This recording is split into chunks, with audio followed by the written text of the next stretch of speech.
draft is here. 1 day away. Philadelphia is on the clock. Who knows when the draft's ever coming back? We'll see. Mike Skolsky, Jeremy Burton are both here. This is our Eagles NFL draft preview show. Don't get this mixed up with the mock draft that we did. This is going to be specifically on our Eagles green. I can't wait. We're going to get into it right now. We're going to discuss all the options at number 14, maybe who they go in the middle rounds. We're going to bring the fellas on right now. How you guys doing? Oh, man, it's such a great time to be in Philadelphia. We got the drafts tomorrow. It's going to be such a good promotion for our city, just showing the passion that Philadelphians have for football. Hundreds of thousands of people are going to make their way down to the Ben Franklin Parkway. I'm so stoked. I can't wait to get there. It's going to be a great draft. I mean, talk about a crapshoot. I mean, you have Myles Garrett, and afterwards you can have a player go almost anywhere in the first round. So this is going to be one of the better drafts, I think, in recent memory. So I think we're going to see a lot of mock drafts be blown up pretty quickly and a lot of trades. So should be an interesting one tomorrow. Yeah, I can see a lot of trades happening and so many shenanigans right now with these prospects. What happens now with Garyon Conley? How far does Ruben Foster fall? People are talking about Dalvin Cook. Where does Joe Mixon go? I mean, there's all these different scenarios. And the Eagles are sitting there at 14. And I'm sitting there, I'm like, man, is it really a good spot to be in at 14? Or do you possibly trade back? So I'll pose that question right off the jump. Is it good that they're at 14, or do you think maybe the way it plays itself out, do you see them possibly trading back in the first round? Well, you definitely are going to have options. You got to see. We won't know until tomorrow night, probably around 9 o'clock. An hour into the draft when it's getting closer to our pick. We really won't know, but I think it's a decent position. You're right in the middle of the first round, depending on how the draft goes. Obviously, the first 13 picks, you have the ability. The Eagles can move back a handful of picks, get another, maybe early third rounder for that, and leverage your way to take up maybe our 2 3s and move back into second, then have 2 seconds. Anything can happen. How he loves the wheel and deal. I don't see us trading up because, we have so many holes. We're going to, especially with getting Wentz last year, we still don't have a future pick next year. But, we don't want to give up assets. We want to gain more. So if it falls a certain way, I can see us moving back a few picks, especially with all the players dropping. Like you said, I haven't seen so much shenanigans for as many top 20 players that's happened this so far for this draft class. It's nuts. So anything can happen, man. I wouldn't be surprised if we traded back, but the draft's in Philly. You'll hear the roar of the crowd saying, "Oh, come on!" But if it's in the best move for the Eagles, you should definitely do it if it's going to make sense for us. Yep. I think we're in a great spot. I mean, compared to last year when we started off in the middle of the first round, this year we have the advantage that we now have that franchise quarterback.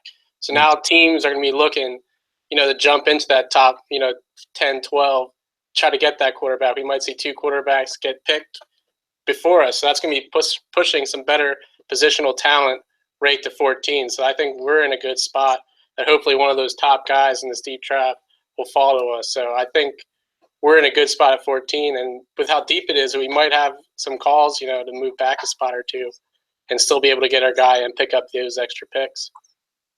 Yeah, it really depends on how the board plays itself out. I mean, obviously, if say Ruben Foster falls to 14, I'm picking him. If Corey Davis is there, I'm picking him. But if your guys are taken and the quarterbacks don't kind of go like expected, and there's only say one guy that goes, and all of a sudden you're like, oh shit, maybe you should trade back into the 20s. Because my thought process is this: if you can get into the 20s, you take one of those cornerbacks. There's going to be a string of them. I was talking to Daniel Jeremiah about this today, actually, at the NFL Draft Luncheon, and that's what he was talking about, was trading back in the 20s, and he really likes Tre'Davious White and Adoree Jackson.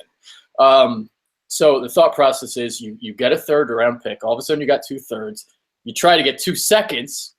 And, I mean, that's a lot of wheeling and dealing, but ideal scenario would be cornerback, Joe Mixon, Sidney Jones. That would be unbelievable. I mean, but obviously, odds of that happening pretty slim. But, just some things that I'm throwing out there.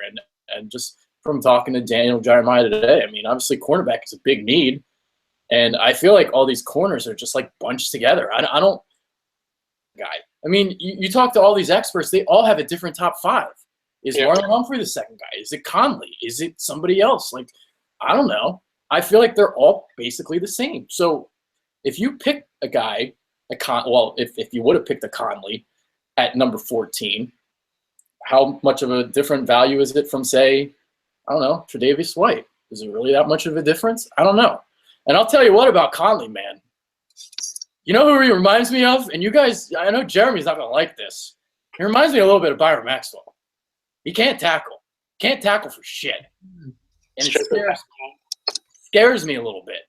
Because you take a 10 – like, people talk about Marlon Humphrey's ball skills, and that's – I agree. His ball skills suck. He's going to let up a lot of deep balls. But it's basically the same thing. If you're a guy like Conley, you can't tackle, all of a sudden a 10-yard stop route turns into a 50-yard gain. Byron Maxwell taking piggyback rides. You remember that. So yeah, I'm just throwing that out there. All right. So number 14. All right, let's say the 3 wide receivers are there. Mike Williams, Corey Davis, John Ross. Who would you want out of those 3? I mean, the safest pick, even though he's very similar to Alshon Jeffrey, I think, Mike Williams, what he did against that Alabama defense, like the best secondary, the last 2 games in the biggest spotlight, in this championship run, put up some really good numbers. I think he had almost 200 yards receiving, like 11 catches in those last 2 games in their championship run this year. I mean, I think he's a perennial, just great wide receiver for years to come. There's all these short-term deals we have with Alshon. Hopefully we lock him up long-term. Jordan Matthews is up soon. And then Torrey Smith is kind of like a multi-1-year deal back to back to back. So, that would lock up a great receiver for, the next 4 or 5 years at a cheap price. So, I mean, I think he's the safe pick. You got Corey Davis. A lot of people are worried about his ankle injury, but, that's why you have team doctors. They'll do their due diligence with him. But I would still take I would go Mike Williams. I think he's more polished. The receivers they're all pretty close, and it kind of depends on what your team's looking for. So for the Eagles, I think me personally, I like Corey Davis the best because I think he kind of gives you the best of both worlds. He's probably the best route runner of the 3. He has respectable speed. He doesn't have 4.22 speed, but he has respectable speed. He bursts out of his routes. He's a good red zone threat. He can still make those acrobatic catches. He would. I think he has a very high ceiling, and I think he'd be a great person to put with Carson Wentz. And I also like John Ross a lot. I mean, the biggest red flag on him are obviously his injuries, but I mean, if they're really trusting their sports science program and they are comfortable, with the scans and stuff like that. You're talking about a guy who came off those injuries and had 80-some receptions, dozens of kick returns. He was a high volume target. They didn't put him in bubble wrap at all last year, and he was one of the best players in college football. I mean, you look at Torrey Smith, who's like a one-trick pony. He can only go deep. Ross is a guy that can go deep. He can be a high-volume slot guy. He's even for his size, he's very good in the red zone because of how quick he is with his routes. So, I mean, honestly, any of the receivers would be great. But like you said with Mike Williams, he's a little too similar to Alshon Jeffrey for me. But at the same time, he's a great talent. So I wouldn't be upset if we took him either. So I think any of the 3 wide receivers would be good. Yeah, and you're completely right. They all bring something different to the table. You got the polished route runner. Corey Davis runs after the catch using his he breaks tackles with his strength, and then his elusiveness, he gets by you. Mike Williams is a guy that's going to go up and get it. He's he's raw, I think, because he only ran 3 routes at Clemson. He ran the quick slant, go route, back shoulder ball. That's it. So he's got to learn how to run routes in the next level. But I think he might actually have the highest ceiling.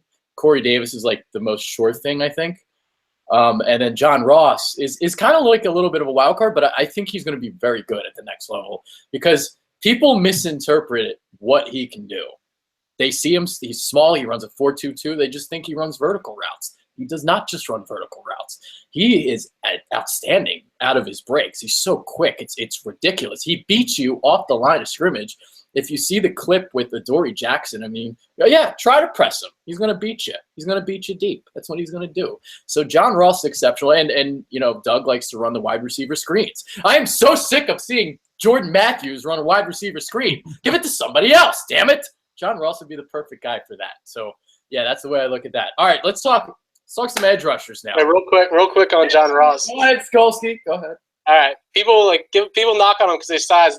They think he's weak. This is a guy. His first 2 years they used as a Swiss Army knife. He was playing cornerback, and I guarantee he was a more willing tackler than people like Conley that were slated to go high in this draft.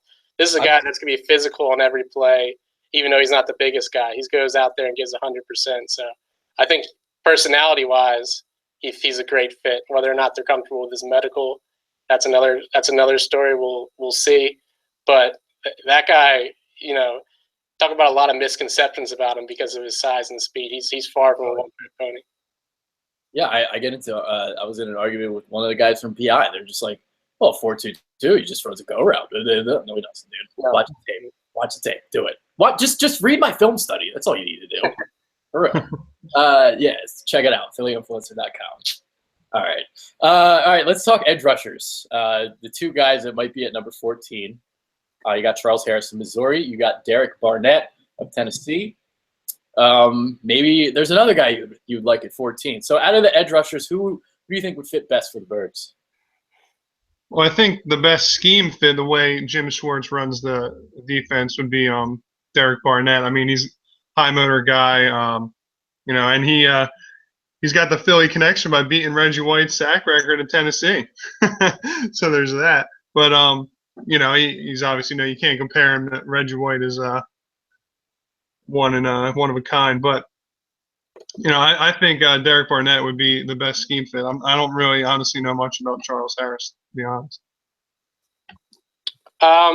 Well, the thing with them is, do you go with Derek Barnett? I think he has the higher floor. I think he's more plug and play ready. He already has his array of elite, pass rushing moves.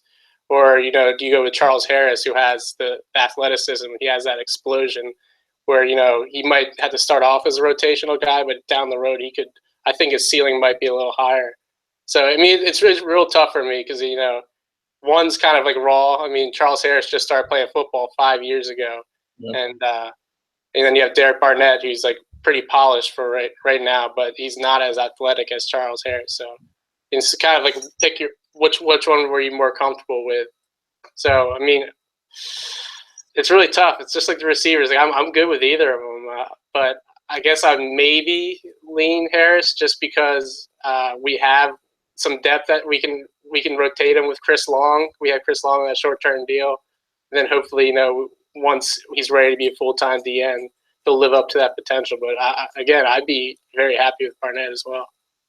Yeah, I would put Barnett. I'd pick Barnett, and I think he fits the scheme perfectly. I mean, you look at what he did at Tennessee. He played some wide nine there, so he would fit in right away.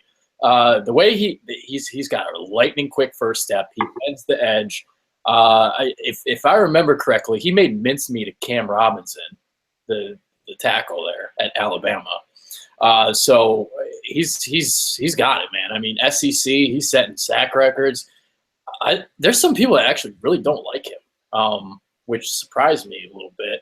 But I think Barnett would not be a bad pick at 14. That's who Ray Didinger wants at 14. So Ray Diddy is gospel. He's gospel. So that's like yeah, it's like right. Well, the people that are criticizing Barnett, they're saying he's a good player, but they don't think he'll ever be a great player. That's the biggest criticism they have of him. But I don't see how he can be a bust, though. I think he's like a sure thing. Like I said, he has extremely high floor. He's going to be a starter one way or the other. He might not have the all-pro potential, but he's going to be an above-average starter for years to come. Yeah, he's going to be better than. I think he's going to be better than Vinny Curry. We gave Vinny Curry all this money. Vinny Curry's one-dimensional. He can't play against the run. Derek Barnett, I think, could be that other guy opposite Brandon Graham that we need to wreak havoc on the tackles in this league. People gave me a lot of shit when I said the Vinny Curry extension was dumb as hell. Remember It that, was. Jay? Yeah. People gave me shit. I'm never wrong, dude. No, I'm always wrong. Actually, I actually like Nelson Aguilar coming out of USC, and I hated Jordan Hicks. You remember how I hated Jordan Hicks? You hated Jordan Hicks, man. I was like, why are you picking this motherfucker? Now think about running in the, we run a lot of 4-2-5, nickel package where we just have two linebackers on there. What now? Imagine Hicks and Foster. Well, that was going to be my next question. If Ruben Foster is there at 14, is there any question that you take him? Like, is there somebody that you would rather have than Ruben Foster? I mean, obviously, like maybe Marshawn Lattimore falls 14. That's not going to happen, though. But Ruben Foster, that's a realistic possibility. If he's there at 14, I would think he would be the guy. Or would you rather have somebody else than him? Well, I mean, I think he's like top 5 defensive talent in this draft. I mean, he's a 3-down linebacker, sideline to sideline that can do it all. And he's got, he's a little crazy. You want a little crazy in a linebacker that's going to just, knock people out. I mean, we want another Trotter. We want another, Seth Joyner. These guys that make Philadelphia defenses, previous linebackers that made our Philadelphia defenses so great in the past. Teaming up him with Hicks, man. I mean, Bradham's only got 1 year left. He might be facing a time off suspension with whatever happens with his court cases. They're still outstanding. Dude, Foster is hands down the pick if he's there. I mean, coming from an Alabama defense, with the way he plays, team up with Hicks, man, oof, that'll be fun. Years to come for the next 8 years. Yeah. I agree completely. I mean, he's arguably a top 5 talent in this entire draft, and he might fall because he drank too much water before his drug test. I mean, and he got an argument while he got tired of waiting because he wasn't sure he was in the right place. I mean, they talked to his coaches. He has had 0 incidents in college, 0 incidents in high school. I mean, you talk if I would love teams to pass on him for those 2 things, and for him to fall right into our laps. Because, like you said, he could be a trotter. He could be a guy that is a tone setter on your defense. And how Philadelphia embraces those types of guys. We like those big tough guys who every once in a while lay the lumber down. So I think if he's there, then that'd probably be my choice. Bearing someone like Lattimore falling. Yeah. Lattimore is like the lone exception if he falls, but like that's not going to happen. So, and we'll get into Lattimore in a second because I think you know where I'm going with that. So about Ruben Foster, dude, you look at the sideline to sideline range. It's absolutely insane. The speed is ridiculous, and he follows his instincts. I mean, once he goes, he's going, and he always takes the right angle. He hits the shit out of you. And when I saw that he was 229, I was like, oh my God, he's only 229. He don't play like that. I'll tell you that. He plays like he's 240, 250 the way he lays the lumber. And he's got his coverage skills are ridiculous. I mean, the way he attacks the flats, you don't get more than a yard against him. I've seen him line up on wheel routes and vertical routes down the field against running backs. He's riding them hip for hip, man. He's step for step with them. So he's like Bobby Wagner when it comes to coverage skills. Now, my only concern is this, but I don't think this would be a concern in Philly. He played on a great defense, so he was always roaming free, right? He's only 229. From the tape that I saw, when he got locked on by blockers, he kind of had trouble getting off blocks. But our defensive line, I think he'll have the ability to roam free because you got Fletcher Cox, you now have Timmy Jernigan, whoever the T tackle is in the future. I mean, you're going to pair him up with Cox, so I think you'll be all right. So I think in Philly, he would fit perfectly. He would have that room to roam, whatever he wants to do. So I don't see, a potential disaster here if say like, because Manti Te'o couldn't get off blocks. He struggled at San Diego. But Ruben Foster, if he was here, I don't see him being a bust at all. I think he would be a flat-out stud. So that's my opinion on that. Moving on to Marshawn Lattimore. Now, let's say he falls just a little bit. Say to like number 8, number 9, number 10. Would you trade up and get him? I mentioned this earlier. I mean, it depends what we have to give up, but I want to keep as many picks as possible. I mean, yeah, I know it's Marshawn Lattimore and everyone else as far as corners go, but I'm sticking with my board and trying not to trade up unless he say he goes to well, Browns are going to keep 12. I mean, if it's only a couple picks, I mean, it's not going to happen. But I honestly, I would keep all my picks. The price is too steep. I'm not giving up like a second or a third to move up. Yeah.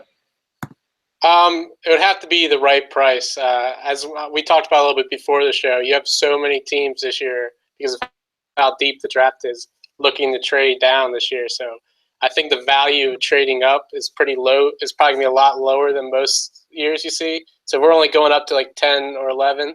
We only have to, we don't have to give up too many picks, too many feature picks. I would consider it. I mean, you're talking about, like you said, it's Lattimore and then the rest. The only person, some people had Conley above him, but that's a whole different. I didn't agree with that to begin with, but now it's it's going to be Lattimore first. So probably not. I mean, it's probably going to be too rich for us to be worth trading up. And like I said, such a deep draft. Probably at the end of the day, probably best to sit at 14, take that wide receiver, take Ruben Foster. But obviously, I'd make a phone call if he starts falling just to feel the waters out. Yeah. I got the NFL draft trade chart in front of me right now. The 14th pick is worth 1,100 points. If you say go up to 10 to Buffalo, if he falls to Buffalo, that would be 200 points that they'd have to give up. So 200 points, you're looking at about a mid-third round pick. So you would have to give up your third and something else if you want to match the trade chart. So I don't think it would be worth it to trade up. I don't think it would. Now, you could say, you make the argument, well, they've gotten most of their picks back from the Carson Wentz deal from last year. But at the same time, there's so many holes in the roster, I would just stay put, and that's the way I'd approach it. As tantalizing as it would be with Marshawn Lattimore there on the board, I wouldn't do it. So there's that. I'd make a lowball offer, but that's about it. Yeah, if they say like, oh, we'll take your fourth. Oh, yeah. Shit. But yeah, obviously, like Ron Brooks would say. But if anything more than that, no. I'm not giving up my third. No way. Because you still need to fill other holes. Just not worth it. So there's that. All right. Cornerbacks now. How would you attack it? Do you go first round, maybe trade back, or do you just kind of stay at 14, take two guys in the second and third round, just kind of work it that way? And two-part question, I guess. And who would be the guys that you'd want, say, the second and third round? If you can even think of it. Well, it depends on the run of corners that happens in the 20s. Kind of like your mock draft the other night. But we had eight cornerbacks go in the first round. So don't be surprised. And Billick was saying the same thing to me today. He's like, yeah, might get like 7 or 8 in first round. So ideally, say we stay at 14, get Derek Barnett. I would take and Joe Mixon isn't there at 43 in the second round. I would hope for someone like Kevin King or Joey Jackson. I don't think Tre'Davious White's going to be there, even if those guys are there.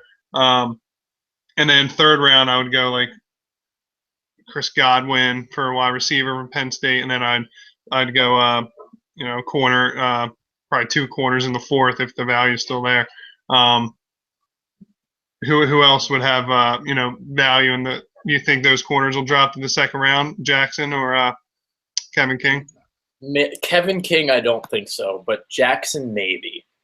Jackson's an interesting one.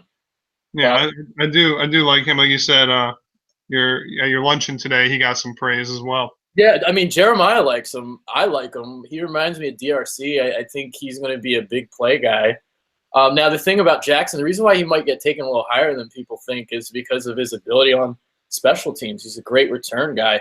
He can play some wide receiver, so he can do a lot of different things. But, yeah, I'll let Skolsky go now. I talked in front of you. My bad. No, it's all good. I mean, at 14, we're going to take best player available. I don't see Lattimore being there, so I don't think it's going to be a corner at 14 if we stay put. So I'm going to probably take edge rusher or wide receiver, one of those 4 guys we were talking about. And then look at the second round. So our best bet, again, going back to the advantage of having a quarterback, is I think you're going to start seeing teams trade back in the late first round who didn't get it in their first go through, because you want to trade up and get that quarterback in the first round, because then you get that 5th-year option. So that's why you see a lot of teams trade back in to the end of the first round. So we'll hopefully that second-tier quarterbacks we'll see get taken then, and we'll see some of those corners that got taken in our mock draft pushed back a little bit to the second round. So, like you said, Dory Jackson, Chidobe Awuzie from Colorado. But there's a lot of guys, because it's pretty much Lattimore and then tier 2 after that. Yeah. And they're all, like I said, they're all kind of bunched together for me. I mean, a lot of people like Conley, and I get it. Like, he's long, he's got it, but the tackling does concern me. Sure, you can kind of learn it, but he's also got to learn how to press a little bit. He's got 33-inch arms, and he doesn't use them. It's weird. It's if he's there in the second round, though, I'm very interested in Sidney. Oh, yes. See, that yeah. I know that bitch is lying. So, got it. So now I'm going to get fired from everybody. Okay, so for me, I've been always on the second and third round bandwagon. Take your corners then. But the mock draft it's like a telltale sign. Like, holy shit, all these corners that you might think might be in the second round, they might not be there. So that's something Steve Smith was saying to me. Now, Steve Smith, I don't know if he really knew what he was talking about today. I don't know how much college football he watches, because he couldn't even name me a sleeper cornerback. But sorry, Steve, you don't like cheesesteaks either. So he was saying, gotta go get him in the first round, because there's going to be a big run on him. By the time second, third round comes along, they're not going to have him. Like Taylor, on the other hand, he knows corner. He's a corner. He knows a thing or two about playing cornerback. So he's like, yeah, second and third round. That's when you get them. Go get your playmaker in the first round, whether it's McCaffrey, Cook, or Corey Davis. That's kind of what he was saying. So, and I agree with him. That's the route I would go. Playmaker, whatever, in the first, whoever you want to go in the first round. You can beat Barnett too, whatever. And then second and third round, that's when you attack cornerback. I mean, I would love it if Sidney Jones is there in the second round. That would be ideal. And in like third round, I don't know who would fall in the third round, but maybe a guy like Tease Tabor or something, if he's there in the third round. I can see him falling because of his combine. It was so awful. So he might fall. 4'7", 240, that's a little concerning. But for a third-round pick, I mean, shit, what I see on tape, I don't think the tape is that bad. So I wouldn't mind that. Now, Ike named a sleeper that I like. So a guy to watch out for in the later rounds, Damontae Casey of San Diego State, kind of like a scrappy nickel type of corner. And you look at the way the NFL is played right now, something that I was talking about at the NFL draft luncheon. Nickel defense is basically like a base defense now. You're always trotting 3 cornerbacks out there. So you need your corners. I mean, Eagles might take more than 2. They might take 3. Hell, we'll see. But, yeah, it'll be interesting to see what happens. Now, my next question, sticking with the cornerbacks, okay? I talked about Byron Maxwell earlier. And the reason I brought this question up at the NFL draft luncheon, I look at Ohio State, and I see Conley, and I see Lattimore, and I see Hooker. And you look at Seattle, Byron Maxwell had the beneficiary of being in the Legion of Boom. Does this concern you guys? Like, you have all these great cornerback duos, Kevin King and Sidney Jones. You have, obviously, Ohio State, and you have Colorado, Chidobe Awuzie, and Weatherspoon. Do you think that kind of affects what you see in these cornerbacks because they have so much great talent around them, or not so much? What do you think? Well, the cornerback position is one of the toughest to adapt to from college to the pros, next to quarterback. So there's going to be learning curves there, no matter what. But whoever they are coming in, they have luckily great safety play behind them. a solid front four. You know, with the addition of Jernigan, we got Fletcher Cox, obviously, and then Brandon Graham, and the rotation at the other end, whoever maybe would possibly draft there. Jordan Hicks in the middle to help out. But you know, having McLeod and Jenkins back there, they're two perennial All Pros. Yeah. You know, so Jenkins is such a good leader in that secondary. He's played in the slot as a corner. He's versatile. He knows the secondary, all the secondary positions. He's a good guy for any rookie we bring in to, he'll take them under his wing. I'm not really as worried about, like you said, other talent on their team in college, even though, no matter what, it's going to be a tough transition in the NFL, but it's all about, okay, who are your next teammates now in the next level? You got great guys like Jenkins and McLeod back there to help you out. So Jalen Mills was just a rookie and proved to be, have a solid, decent rookie year, especially for a 7th-round pick. And, show him some of the learning curves that he had as a rookie. So, I think it'll be all right, any rookies we bring in here. Yeah, I'm not too worried about it. I mean, Byron Maxwell, he had a very specific role in Seattle's defense. Very, they run their defense where they only had him cover the one side pretty much. Yeah. Then you have, but like Ohio State's case, they put their corners on the island with those guys. They match them 1-on-1, and I mean, he played, and he pretty much shut down like Conley's case. He pretty much shut down every receiver that he faced. His biggest deficiency was tackling. Like, they didn't even go his way. So, I mean, you have Marshawn Lattimore on the other side, who's considered the best cornerback in the draft, and they don't even pass it the Conley's way. I mean, what does that tell you? And I think it's like you guys said, it's a tough position to evaluate, and it's a tough position to transition to the NFL. But we have a great cornerbacks coach in Corey Undelin. So I think, we can get those athletic guys who we can see have that competitiveness that Jim Schwartz likes. I think there's a lot of people in this draft that could come in and make an impact. Yeah, I agree with you on the island thing. That's something like Taylor and I were talking about is you can still evaluate the one-on-ones. Because, sure, there are a lot of times. I mean, when you got a center fielder like Malik Hooker in your secondary, you can take a lot more chances, on an underneath route or whatever. But because if that guy goes deep, you got Hooker there on the, covering the deep ball. So that's why I brought up the question. All right, we'll end it on this note. One more question: Who's your biggest sleeper? Who's a guy that you would really name a guy or two if you got any for the middle rounds?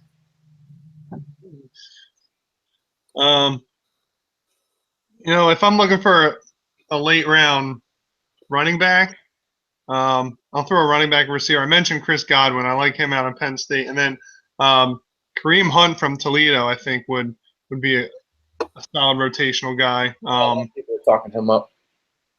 That's what I got. They wouldn't be, huge instant rookie impacts, but I think there's value there in the later rounds. I don't know, 4th, 5th round, how late they'll go. I'll go with cornerback. We got Jordan Lewis out of Michigan. I mean, okay. He's someone that's all over the boards right now. I mean, I think it was Daniel Jeremiah that had him in the 1st round not too long ago, and then I've seen NFL.com has him rated 6th and 7th. His biggest concerns right now are 1, his size, and 2, he had some off the field issues. So obviously you have to be very comfortable with that. But that he's a competitive guy. He's probably going to be more of a nickel cornerback. So he would probably be one of the probably a second quarterback I would want to draft. He wouldn't want to be my primary cornerback in this draft. But when you're talking about getting a second guy, and then you have Mills, whoever we draft first, and then Jordan Lewis playing the slot, that'd be good. And then also we have a Kilo Witherspoon, I think would be great. And Shaquille Griffin from Central Florida. Yeah. There's a lot of good corners. I keep seeing Griffin getting mocked in the 6th round. I keep hearing okay, well, if Ike Taylor likes him a little bit and I like him and all these other scouts like him, then he's not going in the 6th round.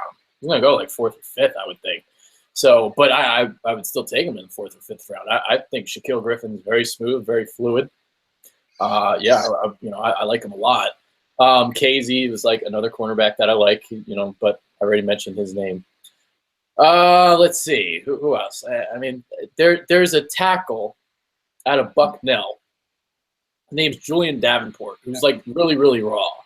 But that would be like a perfect pick in the 6th round because you look at potentially replacing, Lane Johnson at right tackle once he moves over to left tackle. Obviously, you have Halapoulivaati Vaitai as a potential guy that can move there. But you look at a guy like Julian Davenport, a guy that you can kind of sit on the bench, coach up. He's very raw. So you coach him up. Maybe he'll be something in a couple years. So that's why I bring his name up. I like Weatherspoon. Desmond King not that he's middle rounds. He might go 2nd round. That's a guy that Brendan hyped up. That's a guy that Charles Davis really likes. And Desmond King is a baller. So, but I don't think he's going middle. I think he's going like 2nd round. Again, like he's another guy that people are talking up. So guys that are getting talked up, they're going to go higher than you think. So do you think King as a safety or as a corner? He said both, Charles Davis. He's like, yeah, you can see him playing safety, but cornerback too. Davis also said something about like some of the safeties that you draft, you can move them to nickel corner and play them there. I mean, I don't know, like he referenced like Buda Baker, and I don't really agree with that. So he's like more of a strong safety. He's going to hit you. He's not going to cover. So I don't really know what he was getting at there, but All right. Any final thoughts before we head out? Dude, less than about 24 hours from now. That's my no other final thought needed. 24 hours. We'll be there. Well, not at the draft, but close to it, as close as possible. There's a standing room only section. Part of the theater is left open. Oh. But I'm sure it's going to be like almost impossible to see in there. We're going to have to go to near a big screen or something. Yeah. I think they're going to have multiple obviously like, there's going to be like several huge screens, and then like along the way there should be like almost like bars have just normal flat screens. I saw there's bars and places to get food in there and everything, so can't wait, man. Stoked.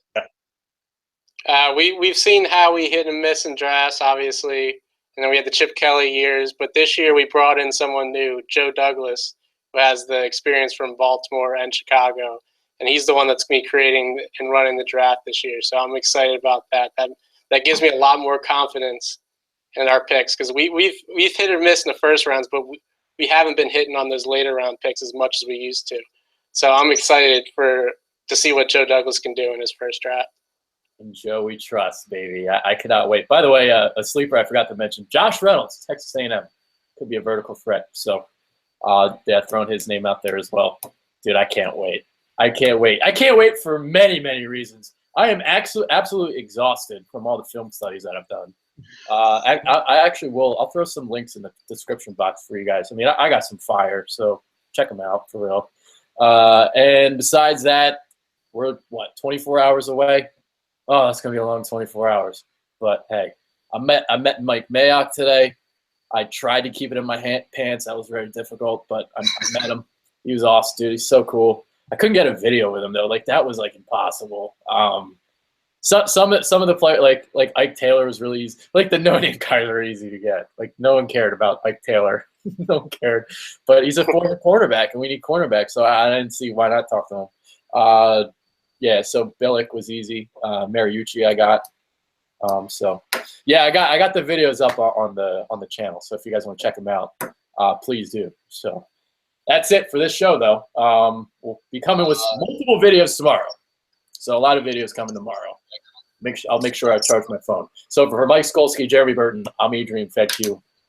I got way too much chest hair out right now. Sorry, guys. We're out. Thank you. Peace.